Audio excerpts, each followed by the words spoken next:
Hey, it's Tim here, and I caught up with the legends that are the Foo Fighters in the lead up to their one-night-only gig in Geelong. How good was that? I mean, I didn't get to go, but the footage was amazing.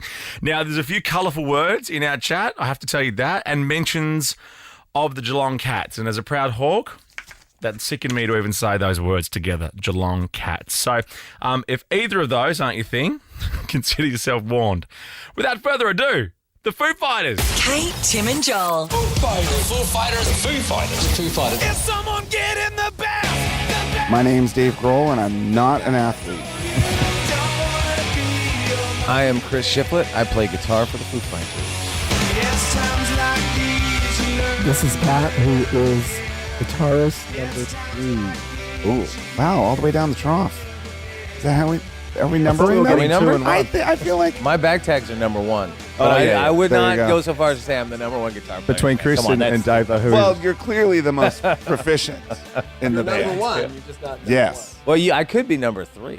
okay. You know what I mean? 1. I just, Technically, I think I am number 3. I claim number 3. Oh, I'm number 4. Here, but you want to then, know? Okay, you so know. basically, it's almost like a layered burrito or cake. Okay. Or let's say a pie. Mm-hmm. Okay, so there has to be the crust Yes. to hold the whole thing together. I think I might be the crust. And then Basic there has crust. to be like the thing that fills it out. Whatever it is. It could be a fruit. It could be a chocolate. It could be a Cheese. Could be a no, it's not Pumpkin fucking cheese. No fucking cheese. Oh, We're talking sorry. cheese pies. So this is your That would story. be Pat. And then there's the cream and the cherry thing on the top, and that's Chris Shiflett. Boom. There you go. Yeah. I like it. Do you not have you ranked yourselves your whole lives, or is this just where you're at right now? No, Pat started it with the number 3. I don't know. How did that I go? was the youngest of 3 brothers. So, yeah, I was ranked last. I was the 5th Entirely. drummer of Nirvana, There you go. and Pat is the 7th son. I'm still trying to figure out what number I am. I think everyone's happy with their number. Yeah, we didn't know that there was math I involved. know this is radio, but Dave, this is the last time we saw each other 10 years ago in Brisbane at a winery. Oh, How sweet is that? God, you've aged. I know, right? I'm on the left. Yeah. Wow. That was before that them with the Crooked Vultures vultures? show. Yeah, I remember that. And I think I was a young guitarist then, and I said to you, I just learned how to play times like these. And you said, that's fucking easy. It as. is. I'm like, Step it up, dude. Get an Ingve record. Fuck the Foo Fighters. Forget us. Which winery was it? it was I don't know. It was in Brisbane just before a them Crooked Vultures show. So then Josh was hanging around, and it was a fun chat. We didn't go to that teppanyaki place, did we? No, that was another night. I don't believe so. Yeah. No. Just another bottle of wine. Just another bottle of wine in Yeah. Australia. I was packing because I live in Sydney. I was packing to come down here, and my 9-year-old daughter said to me, she's like, "Oh, what are you doing?" I said, "I'm going to interview like a big band, and like they've written a book now, and they've just started a movie, and they're about to do like a national tour, announce a national tour." And then she said, "Wow, that's a lot of jobs. What do you get when you each leave the house to go and work for the Foo Fighters from your family? Are you getting a wow, that's a lot of jobs, or is that do you get a hug and a kiss at the door these days, or is it like, see you next time?" I Or- think you get the hug and the kiss. That's good. And then when you come back at night, they want to see the check. They're like, oh, how was your day at work? How much money did you make? I tell you what, Oh, you're talking about the kids. Oh, I thought you were talking about the wife. one of the last times we came back from tour, I think Yeah. I had my per diem still from tour, and my youngest son asked my wife, like, "Is that all he makes on tour?" It was in a little yellow envelope of cash, was it? Yeah, like that's all he gets. Well, I mean, our kids, like, they'll come on tour with Yeah. us. Like, they're almost involved in what we do. Yeah.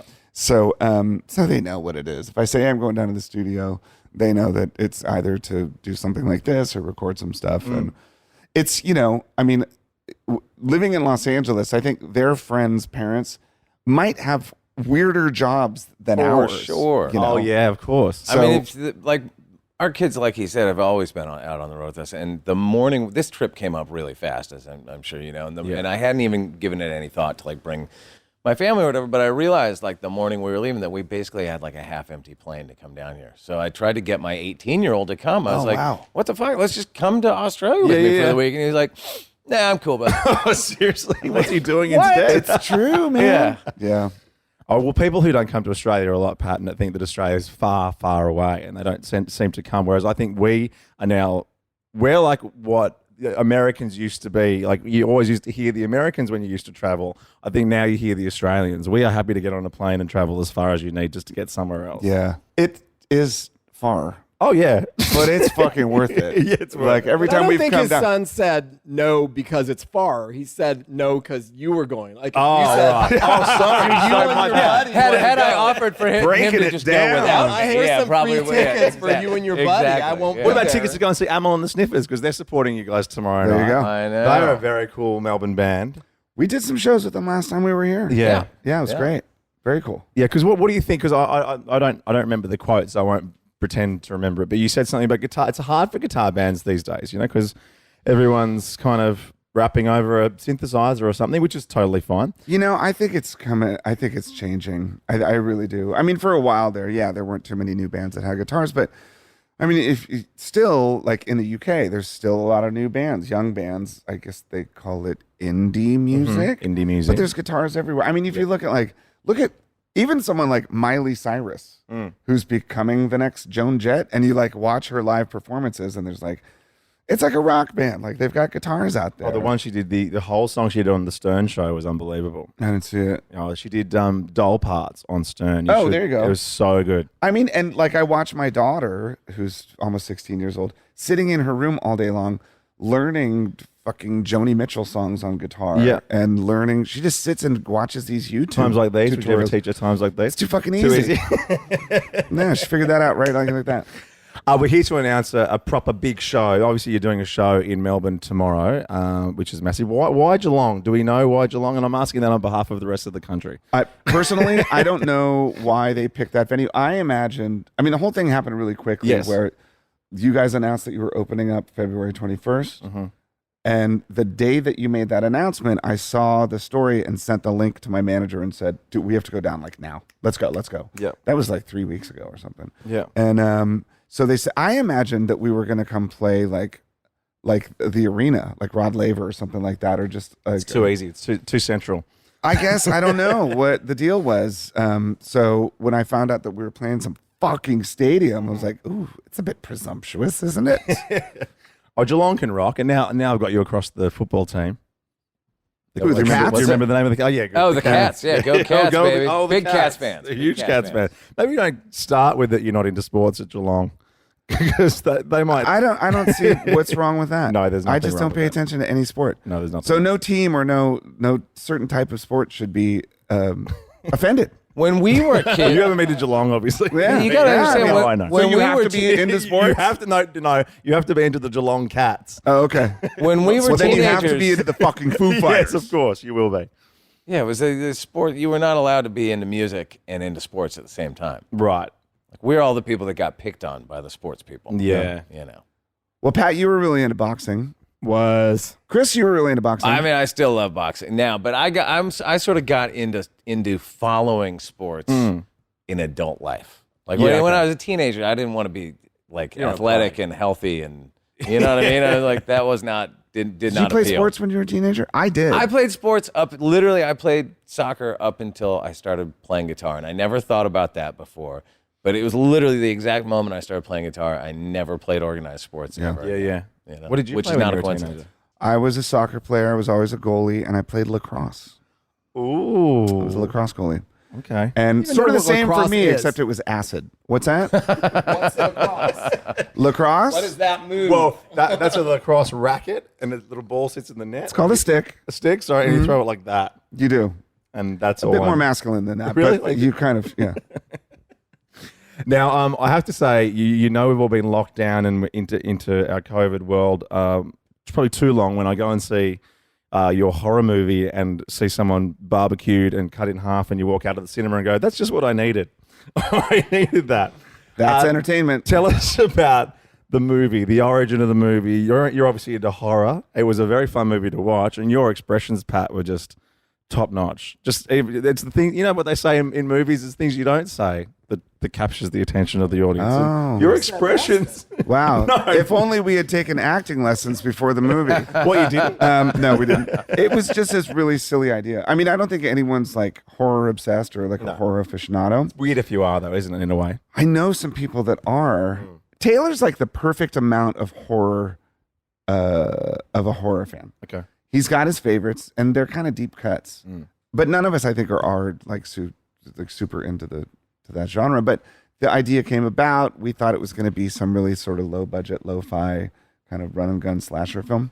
And then it turned into an actual movie. And it was really fun to make. Not that I've ever produced a movie, sorry, but it looked incredibly well produced. It's like a it was legitimate film. Yeah, a legitimate film. We're still surprised. Yeah, It really, I know. because we had to explain this to people. We're making a movie. What do you mean, like a video? No, we're making a movie. What do you mean, like a long video? No, we're making a fucking movie.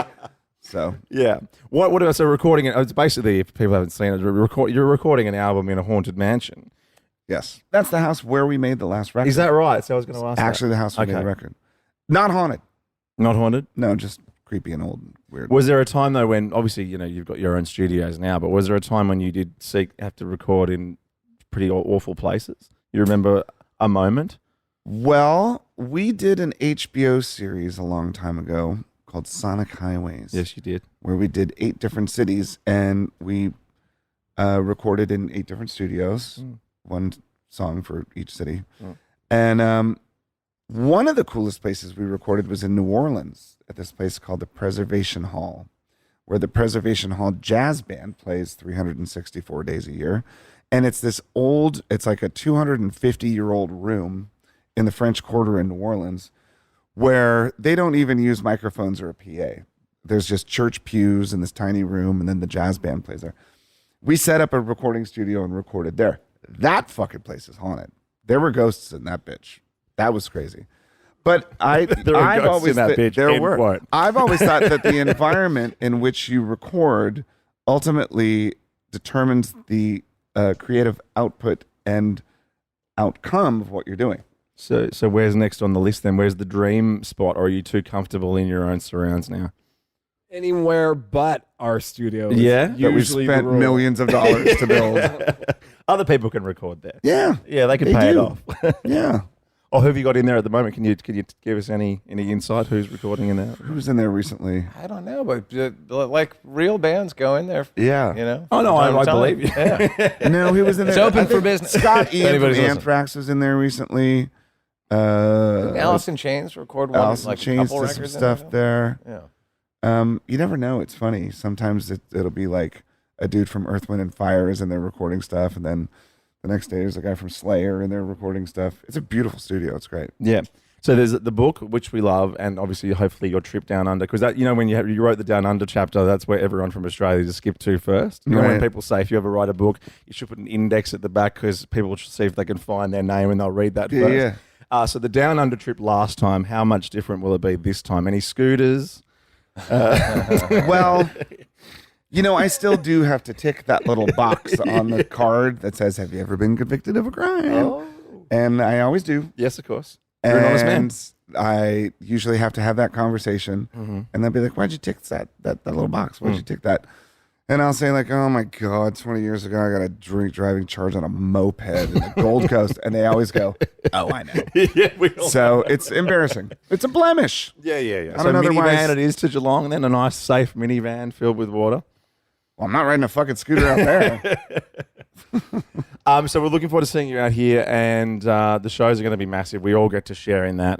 You do spend a lot of time in Australia, though. Is there anywhere you go when you're in, say, Melbourne, for instance, and this is going somewhere that you like, a little bar, perhaps, maybe called Cherry Bar, and formerly ACDC Lane, because it's my friend's bar. And it's not for you, but they just moved. Didn't Let me they see move? that. They just moved. Yeah, because I was just over there. I actually put a picture on my Instagram cool. yesterday See that. of ACDC Lane, Yeah. with the Bon Scott. Yeah, and all yeah, that. that's it. I could probably get you guys a jacket, but I just wanted to show you my yeah. jacket because there's not. I think Noel Gallagher has one of those. I've had a couple big nights in Cherry Bar. Yeah? in the past for sure. Well, he's basically invited you guys tonight, and if you do go, I won't put We got it a on fucking air. gig tomorrow, man. I know. Gotta get our beauty sleep. Responsible rock band. Responsible rock. After the gig show, though, we might have to fucking Come have a back to little Melbourne. shut-in over there. band. Yeah, potentially. Yeah, that'd be fun. We're pro Cherry Bar for sure. Oh, good. There you go. Oh, God, I'll cut that out. I'll cut that up. That'll be his ringtone for life.